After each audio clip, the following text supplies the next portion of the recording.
मौजूद हैं जो दिल्ली शहर में स्थित छतरपुर है। यहाँ कात्यायनी माता मंदिर का जो प्रांगण है, यहाँ पर हम मौजूद हैं।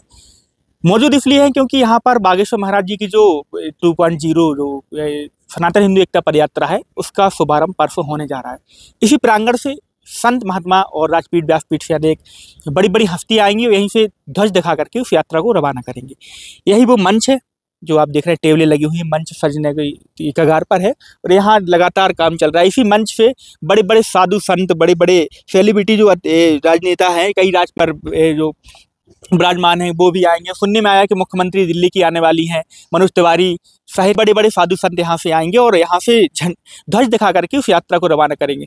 यह यात्रा दूसरी यात्रा है। इसके पहले बागेश्वर महाराज की जो यात्रा थी वह छतरपुर के बागेश्वर धाम से होते हुए ओरछा धाम तक पहुंची थी। हम आपको दिखाएंगे कि किस तरीके की तैयारियां चल रही हैं। नीचे कारपेट बिछाई जा रही है, पूरे में यहाँ पर टेंट लगाया जा रहा है। सामने आप देख रहे हैं कात्यायनी शक्तिपीठ मंदिर मौजूद है। इस मंदिर के सामने ही, मंदिर परिसर का ही यह एरिया है जहाँ पर यहाँ लगभग 10 से 15 हज़ार श्रद्धालुओं खड़े होने की एक जगह है। वहाँ से ये झंडा दिखा करके साधु संत इस यात्रा को रवाना करेंगे। और आप देख रहे हैं सामने हनुमान जी भी हैं, उन्हीं की कृपा से यह यात्रा हो रही है। और यात्रा का उद्देश्य है, जो यात्रा के उद्देश्य 7 संकल्पों को लेकर यात्रा पूरे में चलेगी और यात्रा का मुख्य उद्देश्य हिंदुओं को एक करना। तो महाराज जी के यह 150 किलोमीटर की यात्रा है, जिसमें लगभग एक ही दिन बाकी रह गया, कल का दिन। बीच परसों सुबह 7 बजे से कार्यक्रम प्रारंभ हो जाएंगे। सबसे पहले यहाँ पर मंचीय कार्यक्रम होंगे। मंचीय कार्यक्रम के बाद पूरे में जो भक्त आएंगे उनके भंडारा चालू होगा। भंडारे के बाद प्रसाद ग्रहण करके ही यात्रा के लिए, आगे की यात्रा के लिए रवाना होंगे। तो आपको हम तैयारियों की तस्वीरें दिखा रहे हैं कि लगातार कारपेट बिछाने का काम, टेंट लगाने का काम चल रहा है और यहाँ पर देश ही नहीं विदेशों से भी श्रद्धालुओं के आने की संभावना है। महिला, पुरुष और बच्चे तक, मतलब महाराज जी ने रोक के रखा है कि 12 साल से कम उम्र के बच्चे यहाँ पर ना आए और 65 साल से ज़्यादा उम्र के जो वृद्ध हैं वो इस यात्रा में ना आए। लेकिन यहाँ पर आने की संभावना हज़ारों की संख्या में है। पिछली यात्रा की अगर बात करें तो लगभग 1 लाख लोग प्रतिदिन महाराज जी के साथ चलते थे और 1 लाख लोगों ने उस यात्रा में हिस्सा लिया था। इस बार भी यही संभावनाएं जताई जा रही हैं। इस यात्रा में इस बार साधु संतों का जमावड़ा देखने को मिलेगा। सबसे खास बात यह है कि इस बार यात्रा में कलश यात्रा साथ चलेगी। परसों जब यहाँ से यात्रा 7 तारीख को रवाना होगी तो यात्रा की जो रूपरेखा जो पता चली है उसके अनुसार सबसे पहले सुबह 7 बजे यहाँ पर यात्रा का बिगुल बजेगा। यात्रा की शुरुआत होगी 8 बजे, भंडारा 9 बजे। मंचीय कार्यक्रम के बाद संतों के हाथों से ध्वजा दिखा करके संत इस यात्रा को रवाना करेंगे। उसके बाद पदयात्रियों के द्वारा यहाँ पर और बीच में जो कार्यक्रम रखे गए, राष्ट्रगान का भी आयोजन होगा और हिंदू एकता की शपथ भी दिलवाई जाएगी, जिसको यहाँ पूरे जितने भी लोग यहाँ शामिल होंगे वो पूरी शपथ लेंगे और मंच से ही साधु संतों ने शपथ दिलवाएंगे। तो यात्रा की जो यात्रा रवाना होगी उसकी तैयारियाँ, उस मंच सज रहा है क्योंकि मंचीय कार्यक्रम लगभग 1.5 से 2 घंटे का रहेगा। यहाँ कारपेट बिछाई जा रही है। जो भक्त आएंगे वो यहाँ पर खड़े होंगे, यहाँ से शपथ लेंगे। यहीं से साधु संत उनके अंदर एक जोश डालेंगे, अपने आशीर्वचनों के माध्यम से उनके अंदर एक हिंदू एकता का जोश डालेंगे और यात्रा के लिए उनके अंदर एक ताकत देंगे। क्योंकि जो साधु संत जब किसी मंच से बोलते हैं, उनके आशीर्वचन होते हैं, तो उनका जो भक्त रसपान करते हैं, उनके भक्तों को उनके वचनों में एक अलग सी शक्ति प्रदान होती है। जो जोश डालने का काम साधु संत इसी मंच पर करेंगे। हम आपको दिखा रहे हैं कि जो गुब्बारा उड़ रहा है, गुब्बारे के माध्यम से हिंदू एकता का संदेश दिया जा रहा है। लगभग नीचे से 200 फुट ऊपर पर एक गुब्बारा उड़ रहा है पिछले कई दिनों से। उसमें लिखा है सनातन हिंदू एकता यात्रा 7 से 16 नवंबर। तो इस गुब्बारे के माध्यम से लगातार इस यात्रा में शामिल होने का संदेश दिया जा रहा है और यात्रा में जो अनुमान लगाया जा रहा है, प्रशासन भी तैयारियां पूरी कर रहा है, समिति भी कर रही है। जो अनुमान लगाया जा रहा है कि 1 लाख लोग पिछली यात्रा से ज़्यादा इस यात्रा में भक्तों के जुड़ने की संभावनाएं जताई जा रही हैं। तो सुबह 7 बजे से यात्रा चालू होगी परसों, लेकिन भक्तों का आना आज से ही चालू हो गया। हम थोड़ी देर में आपको भक्तों के बीच में जाकर के भी बताएंगे कहाँ कहाँ से भक्त पहुँच चुके हैं। और रात में भी आज बताया जा रहा है कि लगभग 15 से 20 हज़ार भक्त पहुँचेंगे। उनके लिए भोजन प्रसादी बनने लगी है और उनके रुकने की व्यवस्था की गई है।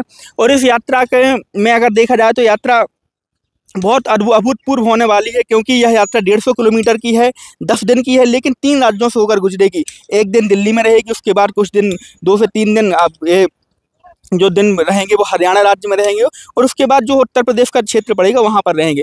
तो इसमें सबसे ज़्यादा साधु संत ब्रज के सबसे ध्यादा साधु संतों की आने की संभावना है, क्योंकि यह यात्रा का समापन जो है वो ब्रज की भूमि पर होने जा रहा है। बांके बिहारी के दर्शन करने के बाद इस यात्रा का समापन होगा। यात्रा में 2 ध्वज चलेंगे, एक यात्रा के प्रारंभ में चलेगा, एक यात्रा के अंत में चलेगा।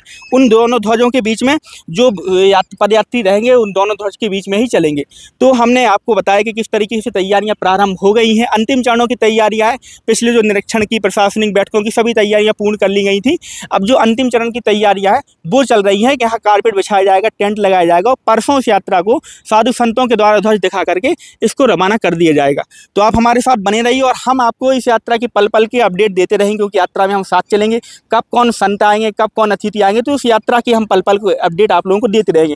और आप देख रहे हैं कि लगातार जो टेंट है, जो कर्मचारी उनके द्वारा लगातार काम किया जा रहा है। रात तक यह तैयार हो जाएगा और कल यहीं पे लोगों का भंडारा होगा, क्योंकि जो कल लोग आ जाएंगे उनके शाम का भंडारा यहीं से किया जाएगा। आज का भंडारा तो दूसरी जगह बनना है, क्योंकि जो कात्यायनी माता मंदिर के जो प्रांगण है, बहुत बड़ा प्रांगण है, सड़कों के दोनों साइड प्रांगण है, बीच से सड़क निकली हुई है, तो अलग अलग जगह पर भक्त बैठे हुए हैं। लेकिन कल से यहाँ पर आपको कल भी दिखाएंगे कल की तस्वीरें, क्योंकि आज यहाँ खाली है, आज यहाँ तैयारी चल रही। कल जब यहाँ हज़ारों की संख्या में भक्त होंगे तो वो भी हम आपको नज़ारा दिखाएंगे। और आप देख रहे हैं कि यात्रा को लेकर उत्साह बहुत है। साधु संत वीडियो जारी कर करके यात्रा में शामिल होने की लोगों से अपील कर रहे हैं और एक संदेश दे रहे हैं। और एक ऐसी यात्रा है जो हिंदुओं को एक करने की यह यात्रा है। यह भारत देश की एक ऐतिहासिक और भौगोलिक स्थिति बदलने की यात्रा होने जा रही है, क्योंकि किसी भी व्यासपीठ के द्वारा आज तक किसी भी कथावाचक के द्वारा संत और कभी किसी हिंदुओं को एक करने की कभी बात नहीं कही गई है। सामान्य रूप में कही गई है, लेकिन यह पहले कथावाचक हैं कि जो यात्रा निकाल करके कथा करके हिंदुओं को एक करने की बात कह रहे हैं। इस दीपावली पर छतरपुर का रावत स्टोर्स आपके लिए लेकर आया है ऐसे धमाकेदार ऑफर्स कि आप खुश हो जाएंगे। देश के प्रधानमंत्री नरेंद्र मोदी जी के द्वारा घटाई गई जीएसटी दरों का सीधा लाभ पाइए। शहर के मुख्य बाजार पुराने उपभोक्ता भंडार स्थित ब्रांडेड बर्तनों की एक मात्र दुकान रावत स्टोर्स पर पाएं 2025 की दीपावली के सबसे बड़े ऑफर्स। स्टील, पीतल, तांबा, कांसे के बर्तनों की विशाल रेंज, पूजा पाठ के विशेष बर्तन, मिट्टी के बर्तनों के अलावा कुकवेयर की विशाल range, glassware, bone china, melamine, opalware और क्रॉकरी के सर्विंग आइटम।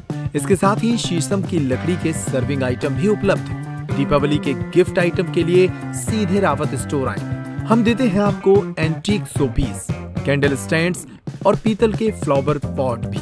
होटल वेयर की विशाल रेंज भी उपलब्ध। तो आज ही संपर्क करें रावत स्टोर्स पर।